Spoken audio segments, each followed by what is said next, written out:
ഇത് വൃശ്ചികമാസം. വൃശ്ചികമാസത്തിൻ്റെ വരവറിയിക്കുന്ന വൃശ്ചികക്കാറ്റിന് പൂക്കളുടെ സുഗന്ധവും കിളികളുടെ മർമ്മരവും കുളിരും തണുപ്പുമുണ്ട്. ഒരു കുഞ്ഞു തലോടലായി വന്ന് അത് മനസ്സിൽ മഞ്ഞുമൂടിക്കിടക്കുന്ന ഓർമ്മകളെ തൊട്ടുണർത്തുന്നു.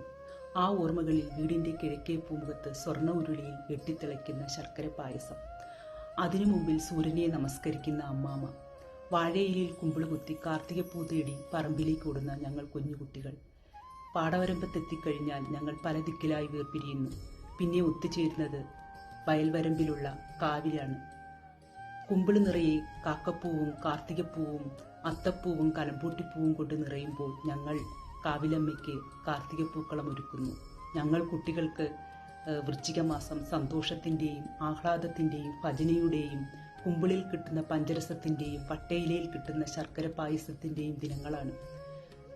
ഒരാവലാതിയുമില്ലാതെ നിഷ്കളങ്കരായി തുള്ളിച്ചാടി രസിച്ചും കളിച്ചും ചിരിച്ചും പാടവരമ്പിലൂടെ പച്ചത്തവളയും കണ്ണമ്മാക്രിയും നീർക്കോലിയും മാനത്തുകണ്ണി മീനുമുള്ള കുളത്തിനരികിലൂടെ ആടിയുലയുന്ന കവിങ്ങിൻ തോപ്പിനിടയിലൂടെ മണികെട്ടിയ പൈക്കിടാങ്ങൾ മേയുന്ന പറമ്പിലൂടെ കാവിലമ്മയും പോറ്റിയമ്മയുമുള്ള കാവിനരികിലൂടെ ഓർമ്മകളിൽ സ്വർഗവസന്തം തീർക്കുമ്പോൾ മനസ്സ് വെറുതെ മന്ത്രിക്കുന്നു.